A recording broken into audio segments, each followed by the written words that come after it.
Rebel సాబ్ rebel సాబ్ ఆ lyric నేనే రాశా.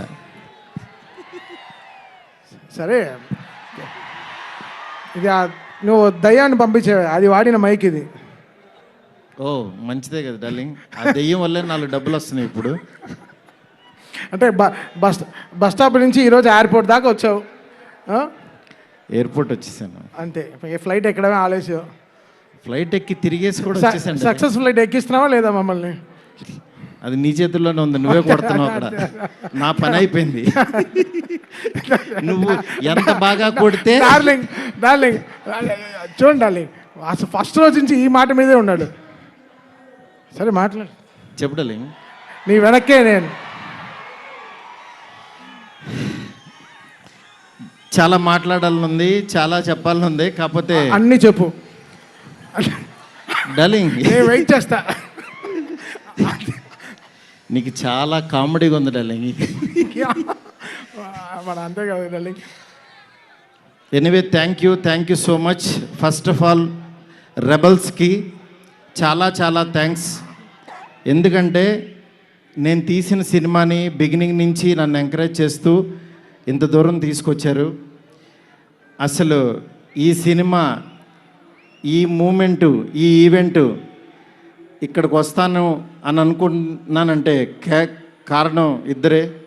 ఒకళ్ళు నా కింగ్ సైజ్ కట్అవుటు రెబల్ స్టార్, అట్లాగే ఈ సినిమాని మేమెంత ప్రేమించినా సరే వెనకడుగు వేయకుండా మమ్మల్ని నడిపించిన వ్యక్తి విశ్వ సార్. మీకు ఎప్పటికీ రుణపడి ఉంటాను సార్. ఎందుకనంటే ఆయన లైఫ్ పెట్టేశారు ఈ సినిమాకి. పీపుల్స్ మీడియా మొత్తం, పీపుల్స్ మీడియా స్టాఫ్ కానీ, పీపుల్స్ మీడియాలో పనిచేసే ప్రతి ఒక్కళ్ళు కానీ, మనం ఈరోజు ఏదో ఇది నేను చెప్తున్నాను, ఒక సాదా సీదా ఒక ఫంక్షన్ కాదు ఇది. దీని వెనకాల చాలా చాలా కష్టం ఉంది, అంత ఈజీ కాదు. మేము ఒక రెబల్ స్టార్ని తీసుకుని వచ్చి, ప్రభాస్ గారిని తీసుకుని వచ్చి భోజనం పెట్టి పంపించేసే అలాంటి సినిమా తీయలేదు ఇది. ఆయన్ని తెచ్చుకున్నప్పుడు అలాంటి ఆ రేంజ్ ఫుడ్డే పెట్టాలని ఫిక్స్ అయ్యాం. అందుకని మీకు నేను చెప్తున్నాను, థియేటర్కి వచ్చిన వాళ్ళకి మాత్రం 100% ఎంత ఎఫర్ట్ పెట్టామో మీకు కళ్ళకు కనపడుతుంది. నెక్స్ట్ అసలు ఈ జర్నీ ఇక్కడ కొంచెం మాట్లాడాలి. నన్ను మా ఫ్రెండ్స్ అందరూ మాట్లాడమని చెప్తున్నారు. అంటే కథల్లోనూ, చరిత్రలోనూ, పుస్తకాల్లోనూ వింటూ ఉంటాం, ఆ దేవుడు అలా కిందకి దిగొచ్చాడు, కనకదుర్గమ్మ ఒక రిక్షావాడు కోసం కిందకు వచ్చింది, ఇట్లా వింటూ ఉంటాం, ఆ పుస్తకాల్లో చదువుతూ ఉంటాం. నా రియల్ లైఫ్లో ఆదిపురుషు జరుగుతున్నప్పుడు బాంబే నుంచి కాల్ వచ్చింది. ఆయన రాముడు గెటప్లో ఉన్నప్పుడు ఈ మారుతి వెళ్ళాడు ఆయన దగ్గరికి. వెళ్ళిన తర్వాత అలా మా పరిచయం స్టార్ట్ అయింది. ఆయన ఆ రోజు బాగా నవ్వించానని అనుకున్నాను. కానీ ఆయన అంటే ఆయనకు అసలు అవసరం లేదు. ఎందుకంటే బాహుబలి హీరో. కాశ్మీర్ వెళ్ళినా, ఆఫ్రికా వెళ్ళినా, ఇంకెక్కడికో మసైబారా అని ఏదో మారుమూల గ్రామం సౌత్ ఆఫ్రికాలో ఎక్కడో వెళ్ళాం. వెళ్తే నేను ఫిల్మ్ డైరెక్టర్ని అన్నా. అవునా అన్నాడు, పైనుంచి కింద చూశాడు. నా హీరో ఎవరో తెలుసా అన్నా. అంటే ఎవరని అన్నాడు. ప్రభాస్ అన్న. ఓ బాహుబలి హీరోనా అన్నాడు. అంటే మసైబారాలో ఒక వేరే జాతి వాళ్ళకు కూడా తెలిసిపోయారు ఆయన. నిజంగా రాజమౌళి గారికి ప్రతి డైరెక్టరు చాలా చాలా చాలా రుణపడి ఉన్నాం. ఎందుకనంటే ఇవాళ పాన్ ఇండియా అని అందరూ కాల్ రేస్కి తిరుగుతున్నాం, కానీ ఒక వ్యక్తి లైఫ్ పెట్టేసి ఒక మీడియం రేంజ్ హీరోని ఒక పాన్ ఇండియాకి పరిచయం చేసి ప్రపంచానికి ఈరోజు ఒక పెద్ద కటౌట్ని నిలబెట్టారు ఆయన. నిజంగా మనం ఒక తెలుగు ఇండస్ట్రీకి ఈరోజు ఒక స్వర్ణయుగం లాంటిది. ఒక సుకుమార్ గారు, ఒక సందీప్ రెడ్డి వంగ, ఒక ప్రభాస్ గారు, అల్లు అర్జును, ఇట్లా అసలు ఎంతమంది ఎన్టీఆర్ గారు, ఇట్లా రామ్ చరణ్, ఇట్లా ఎంతమంది స్టార్స్ తయారవుతున్నారు. నాలాంటి ఒక మిడ్ రేంజ్ సినిమాలు ఒక 11 సినిమాలు చేశాను. నా రేంజ్లో నేను చేసుకుంటూ వెళ్ళిపోతున్నా. అలాంటి వాడిని కూడా నువ్వు ఇక్కడ కాదురా బాబు, నువ్వు రెబల్ యూనివర్సిటీలో జాయిన్ అవ్వు, నువ్వు పెద్దోడవు అని ఆ వ్యక్తి తీసుకొచ్చి నన్ను ఇక్కడ నుంచోబెట్టారు. ఈరోజు నిలబడి మాట్లాడుతున్నా. నేను రాశాను, నేను తీశాను, కానీ నా వెనకాల ఉన్న శక్తి మామూలు శక్తి కాదు. అది ఆయన యాక్టింగ్ చేసి వెళ్ళిపోవటం కాదు, ఆయన లైఫ్ పెట్టేశారు.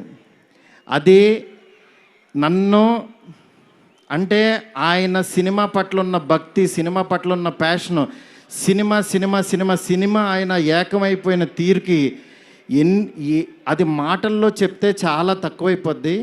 నేను ఏదో కావాలని ఇట్లా పొగుడుతున్నట్టే ఇదని కాదు.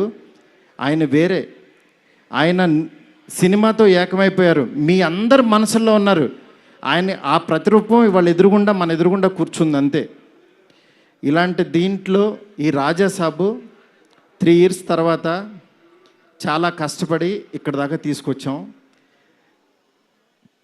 మాకు పండక్కి మీ అందరికీ మిమ్మల్ని ఎంటర్టైన్ చేయాలని ఒకటే ఆకాంక్షతోటి వేరే సినిమాలు చాలా ఉన్నా సరే అన్నిటి మధ్యలోకి ఇంత పెద్ద బడ్జెట్ సినిమాని చాలా ధైర్యంగా విశ్వప్రసాద్ గారు తీసుకొచ్చారు మీ ముందుకి.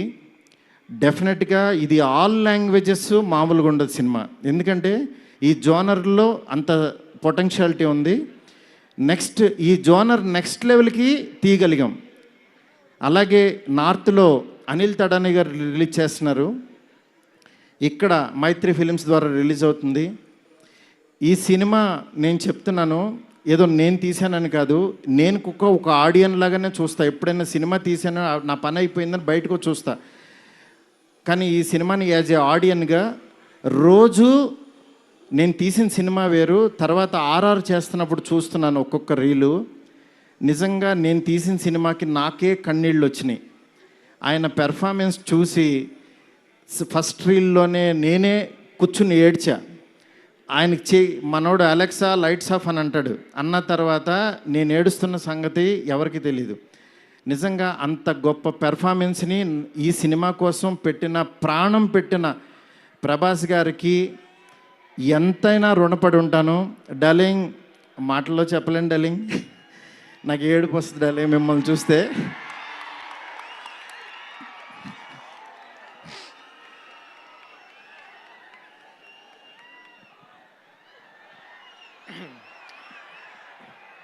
ఏ ఇష్యూనైనా టిష్యూ లాగా చూస్తావు, నువ్వు ఏడుస్తే బాధగా ఉండాలి. ఎస్కేన్, వీ నీడ్ యువర్ పవర్. ఇంకా ఇప్పడానికి ఏం లేదు, షర్ట్ ఇప్పటి యూ డిడ్ సంథింగ్. డార్లింగ్, నేను మీకు తెలీదు, ఎవరన్నా చనిపోయినా ఏడవను. ఎందుకంటే వెళ్ళి కాసేపు చూసుకుని చావు కామన్ కదా అనుకుని వచ్చేస్తూ ఉంటా జనరల్గా.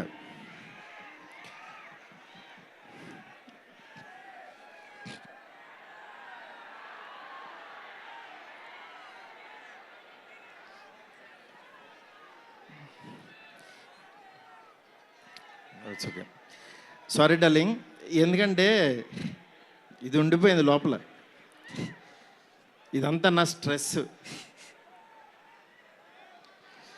Thank you darling, love you darling. ఇంకంతకు మించి చెప్పలేను. అలాగే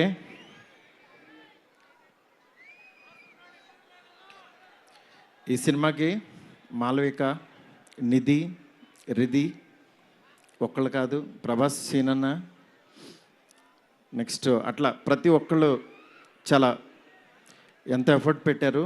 థ్యాంక్ యూ సో మచ్. మీరు ఎదురుగుండా ఉంటే నా వల్ల కాదు.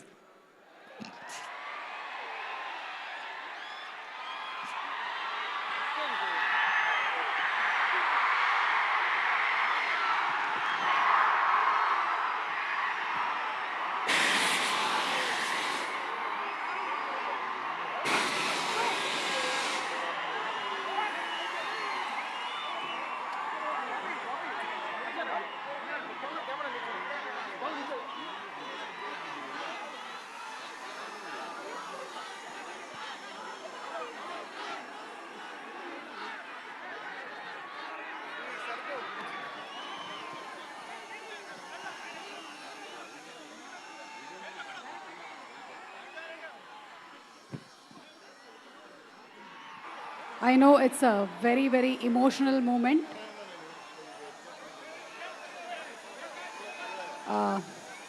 Maruti Garu, almost 3 years of journey, 3 years of friendship, 3 years of love. Thank 3 సంవత్సరాలు కష్టం బయటకు వచ్చింది.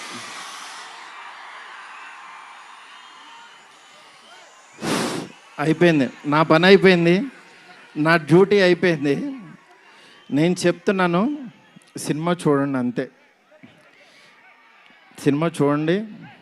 సినిమాలో మిమ్మల్ని ఎక్కడన్నా 1% డిస్సాటిస్ఫాక్షన్ చేసినా నా ఇంటి అడ్రస్ పెడతా, రండి.